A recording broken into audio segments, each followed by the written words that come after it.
بسم اللہ الرحمن الرحیم الحمدللہ رب العالمین وصلی اللہ علی محمد وآلہ اجمعین واللعنۃ الدائمۃ علی اعداء محمد وآل محمد اما بعد وفقنا اللہ وإیاکم للعلم والعمل الصالحین انشاءاللہ تعالی ایک مرتبہ درود پڑھ لیتے ہیں۔ اللہم صلی علی محمد وآل محمد وعجل فرجہ۔ مصنف مرحوم یہ فرماتے ہیں کہ وَمِنْ هَذَا الْحَدِيثِ الَّذِي يَشْبَهُ الْحَدِيثَ السَّابِقَ نَسْتَفِيدُ أَيْضًا بَعْضَ الْأُمُورِ، کہ یہ جو ابھی ہم نے حدیث بیان کی ہے جعفر کے متعلق کہ قمیوں کا جو ہے وہ ایک دوسرا وفد آیا تھا، اور کہتے ہیں کہ یہ حدیث پہلی والی حدیث کے مشابہ ہے کہ اس میں بھی جو وفات کا ٹائم تھا اس ٹائم پہ ایک وفد آیا تھا، اور یہ وفات کے کچھ ٹائم کے بعد کیا دوسرا وفد آیا۔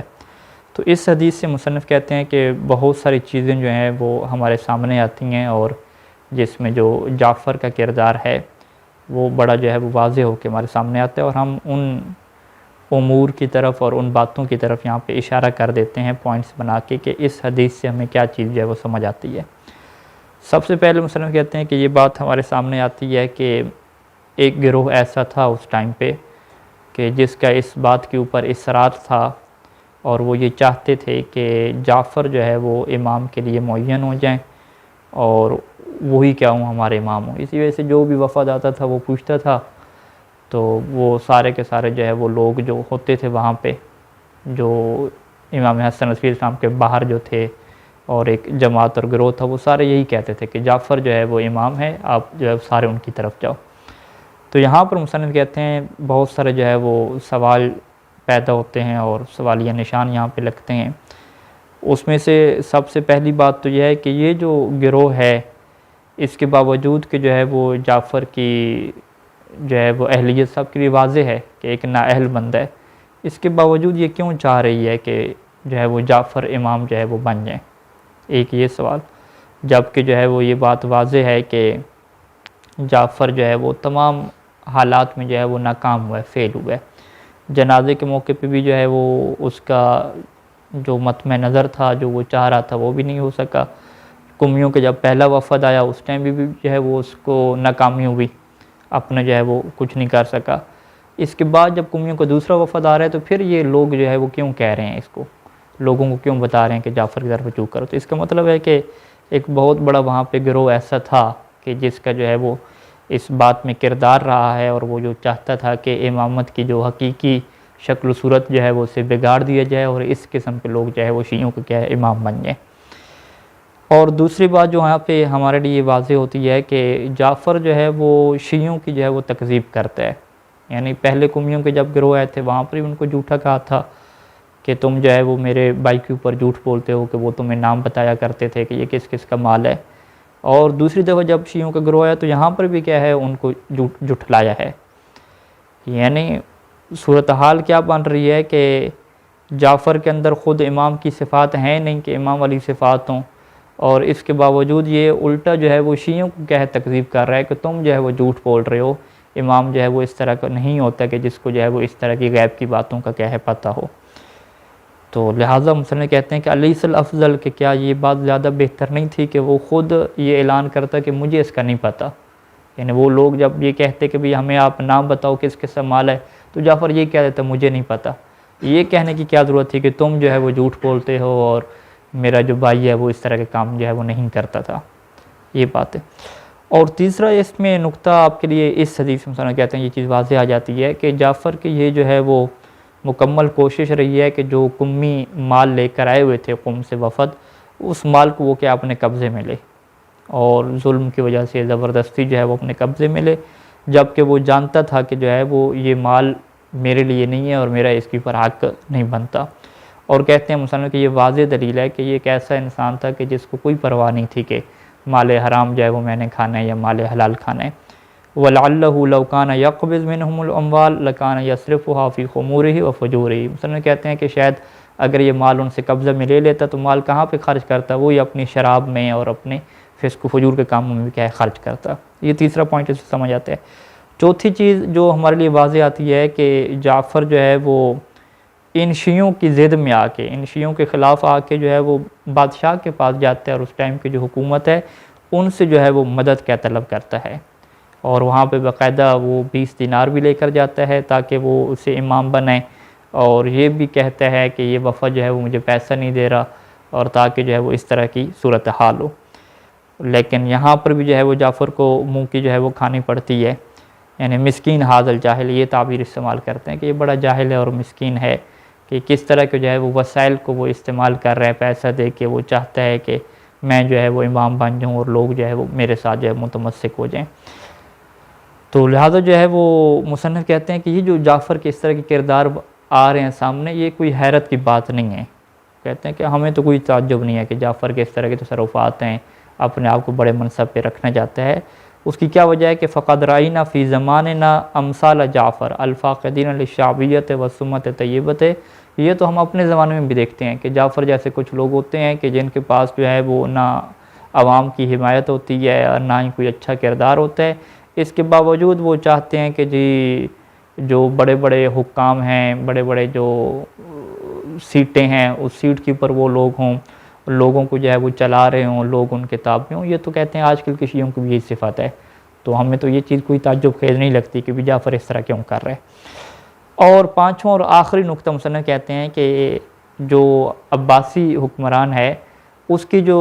ذہانت ہے اور جو امامت کے بارے میں اس کی معرفت ہے وہ کھل کے کیا سامنے آتی ہے، کہ وہ اس بات کو سمجھتا ہے کہ امامت کا جو عقیدہ ہے شیعوں کے نزدیک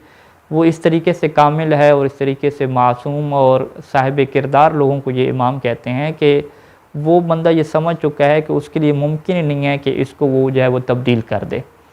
وہ جتنا بھی پیسہ لگا دیں، کوئی ایک بندہ وہاں پہ کھڑا کر دیں لوگوں کے امام کے لیے، اس کے لیے یہ ممکن نہیں ہے کہ وہ امامت کے مفہوم کو تبدیل کر لیں، امامت کی شرائط کو جو ہے وہ تبدیل کر لیں۔ تو یہ اس کے لیے کیا ہے، کہتے ہیں کہ حاکم عباسی کو یہ بات کیا پتہ چل چکی تھی، اسی وجہ سے جو ہے وہ اس نے جعفر سے یہ کہا تھا کہ یہ لوگ تو قاصد بن کے آئے ہیں، انہوں نے تو جو وہی بات کرنی ہے جو ان کو کہی گئی ہے، اور باقاعدہ جو ہے وہ وہاں پہ کچھ لوگ بھی دیے ان کو سپورٹ میں، جو گارڈز وغیرہ جو ان کو کیا شہر سے باہر لے کر گئے تاکہ یہ جعفر کا گروہ ہے اس سے کیا ہے وہ بچ جائیں۔ تو اس سے یہ بات کہتے ہیں کہ واضح ہو جاتی ہے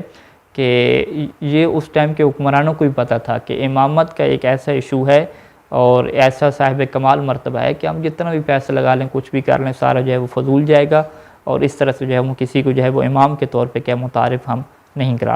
قرار دے سکتے۔ اور یہ باقاعدہ جو ہے وہ لطف الہی ہے۔ وبعد ھذا کلہ،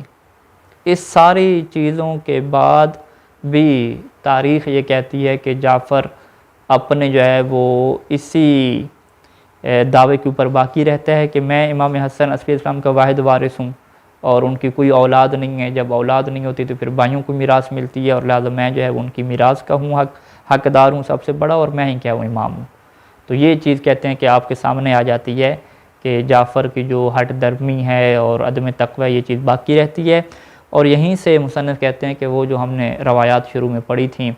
کہ امام حسین علیہ السلام اور باقی اہل بیت علیہ السلام کے افراد نے امام مہدی علیہ السلام کے متعلق کیا ارشاد فرمایا ہے، وہاں پہ جو امام حسین علیہ السلام کی روایت ہے وہ آپ کو بھی کہہ رہے ہیں کہ صحیح واضح ہو کے سامنے آئے گی، کہ جس میں جو ہے وہ امام حسین علیہ السلام یہ فرمایا کرتے تھے کہ قائم ھذی الامہ هو التاسع من ولدی وهو صاحب الغیبہ، کہ اس امت کا جو قائم ہوگا وہ میری اولاد میں سے نامہ ہوگا اور وہ غیبت والا ہوگا، وَهُوَ الَّذِي يُقَسَّمُ مِيرَاثُهُ وَهُوَ حَيٌّ، کہ یہ وہ میرے اولاد میں سے نامہ امام ہوگا کہ جن کی میراث کو تقسیم کر دیا جائے گا جبکہ وہ خود کیا ہوں گے، زندہ ہوں گے۔ تو یہ کہتے ہیں یہ بڑی واضح سی بات ہے کہ امام حسن عصفی اسلام کا بیٹا جو ہے وہ زندہ ہے، اس کے باوجود ان کی میراث کو تقسیم کر دیا گیا، یعنی یہی جو جعفر ہے یہ اس میراث کے اوپر کیا ہو گیا، قبضہ ہو گیا، جتنا پیسہ وغیرہ تھا، جتنی جو پراپرٹی وغیرہ تھی اس کے اوپر جو سارے کا سارا قابض جو ہے وہ جعفر کے بن کے رہ گئے۔ اس دو حدیثوں کو مکمل کرنے کے بعد مصنف ایک عنوان باندھتے ہیں عاقبت و امر جعفر، کہ جعفر کا جو آخری ٹائم ہے وہ کیسا گزرا اور اس کی جو عاقبت ہے وہ کیسی ہوئی۔ یہاں پر مصنف کہتے ہیں کہ محدثین کا یہ اختلاف موجود ہے، اور بعض محدثین کا یہ نظریہ موجود ہے کہ انہو تاب ورجع عن غیہ واستقام امرہ، کہ اس جعفر نے جو ہے وہ توبہ کر لی تھی اور اپنی گمراہی سے جو ہے وہ واپس پلٹ گیا تھا، اور اسے پتہ چل گیا تھا کہ میں منحرف ہوں اور پھر جو ہے وہ صراط مستقیم کے اوپر جو ہے وہ آ گیا تھا۔ اب مصنف کہتے ہیں ان لوگوں کی جو مرکزی دلیل ہے کہ جو یہ دعویٰ کہتے ہیں کہ جعفر جو ہے وہ سیدھا ہو گیا تھا، توبہ کر لی تھی، ان کے پاس جو مرکزی دلیل ہے وہ امام زمانہ علیہ السلام کا ایک خط ہے جو کہ اسحاق بن یعقوب نے بہت سارے سوالات پوچھے تھے، تو اسحاق بن یعقوب یعنی اس بات سے قطع نظر کہ یہ راوی ضعیف ہے یا جو بھی ہے، مصنف دلالت کی کیا بحث کرتے ہیں کہ اسحاق بن یعقوب کو جو خط لکھا تھا اس میں بہت سارے سوالوں کے جواب دیے، تو اس میں امام نے مہدی علیہ السلام کے یہ جملے ہیں کہ وہ اما سبیل و عمی جعفر و ولدہی فسبیل و اخوت و یوسف، کہ میرے چچا جو جعفر ہیں اور ان کی جو اولاد ہیں ان کا جو سبیل ہے اور ان کا جو ایک قسم کا رستہ ہے وہ وہی رستہ ہے کہ جو حضرت یوسف کے بھائیوں کا تھا۔ یہ جملہ ہے کہ جو حضرت یوسف کے بھائیوں کا رستہ تھا وہی رستہ جو ہے وہ میرے چچا جعفر اور اس کی اولاد کا ہے۔ تو یہاں سے کہتے ہیں مصنف کہ ان لوگوں نے استدلال کیا کہ بھی حضرت یوسف کے بھائی کون تھے، انہوں نے توبہ کر لی تھی، جب وہ توبہ کر لی تھی ٹھیک ہو گئے تھے، تو یہاں پر بھی امام علیہ السلام یہ فرمانا چاہتے ہیں کہ جعفر اور اس کی اولاد بھی کیا ٹھیک ہے، یہ لوگ بھی کیا توبہ کر چکے تھے۔ یعنی یہ جو تشبیہ ہے، یہ تشبیہ دینے کے پیچھے جو وجہ ہے اسی توبہ کو کیا ہے بیان کرنا ہے۔ لیکن مصنف کہتے ہیں کہ بھئی اس تشبیہ سے ہمیں کیسے توبہ کی سمجھ آتی ہے؟ تشبیہ یہ بھی ہو سکتی ہے کہ وہ جس طریقے سے حضرت یوسف کے بھائی جو ہے وہ نافرمان نکلے، انہوں نے اپنے بھائی کی جو ہے وہ عزت نہیں کی اور الٹا اس کے خلاف جو ہے وہ کھڑے ہو گئے، تو یہ بھی تشبیہ ہو سکتی ہے۔ توبہ والی تشبیہ یہاں سے کیسے ثابت ہوتی ہے؟ جبکہ حضرت یوسف اور ان کے بھائیوں کی جو توبہ ہے اس کے بارے میں باقاعدہ قرآن کی آیت نازل ہوئی ہے، اور یہ قرآن کی آیت جو ہے وہ سورہ یوسف کی آیت نمبر 97 اور 98 ہے کہ یہ سارے جو بھائی ہیں وہ اپنے والد کے پاس ہے، قالوا یا ابانا استغفر لنا ذنوبنا اننا کنا خاطئین، کیا ہے ہمارے والد ہمارے گناہوں کی توبہ کریں، اللہ سے توبہ جو ہے وہ طلب کریں، ہم خطا کار ہیں۔ قال سوف استغفر لکم ربی، اور پھر ان کے والد نے بھی یہی کہا تھا کہ میں جو ہے وہ اپنے رب سے تمہارے لیے توبہ طلب کروں گا، اور وہ جو ہے وہ غفور الرحیم ہے۔ یہ باقاعدہ توبہ کا جو ذکر ہے الگ آیت میں آیا، تب جا کے جو ہے ہم اس بات کے قائل ہوئے کہ حضرت یوسف اور اس کے حضرت یوسف کے جو بھائی تھے انہوں نے جو ہے وہ توبہ کر لی تھی۔ اگر یہ الگ سے آیت نازل نہ ہوتی توبہ والی تو فقط یہ کہنا کہ وہ جی حضرت یوسف کے بھائیوں کی طرح ہیں، اس سے جو ہے وہ توبہ ثابت نہیں ہوتی۔ لہذا مصنف آخری لائن یہ لکھتے ہیں کہ وَلَٰكِنْ هُنَا لَا يُسْتَفَادُ الْإِسْتِغْفَارُ وَالتَّوْبَةُ مِنْ جعفر، کہ امام علیہ السلام کے یہ جملے ہیں کہ جعفر کا معاملہ وہی ہے جو حضرت یوسف کے بھائیوں کا تھا، اس سے جو ہے وہ استغفار اور توبہ ثابت نہیں ہوتی۔ اور صحیح یہ ہے کہ ہم یہ کہیں کہ یہاں پہ جو وجہ شبہات ہے وہ واضح نہیں ہے توبہ کے حوالے سے، ایک غیر واضح سی بات ہے، مشکوک اور ظنی سی بات ہے۔ واللہ العالم، آخر پہ لکھتے ہیں کہ اللہ کو بہتر پتہ ہے کہ جعفر نے توبہ کی تھی یہ توبہ نہیں کی تھی۔ بہرحال مصنف نے جو ہے وہ اسے تواب جو ہے وہ نہیں مانا، توبہ والا جو ہے وہ نہیں مانا۔ یہاں پہ جو ہے وہ مصنف جعفر کے متعلق گفتگو کو مکمل کرتے ہیں، اور آگے 9ویں فصل جو ہے وہ نواب اربع کے نام سے باندھتے ہیں، اور پھر وہاں پہ نائبین کے جو ہے وہ حالات اور سارے قصے کیا ہے شروع کریں گے۔ انشاءاللہ توفیق رہی تو ہم اگلے درسوں میں کیا اس کو بیان کریں گے۔ صلی اللہ علیہ محمد و آلہ اجمعین۔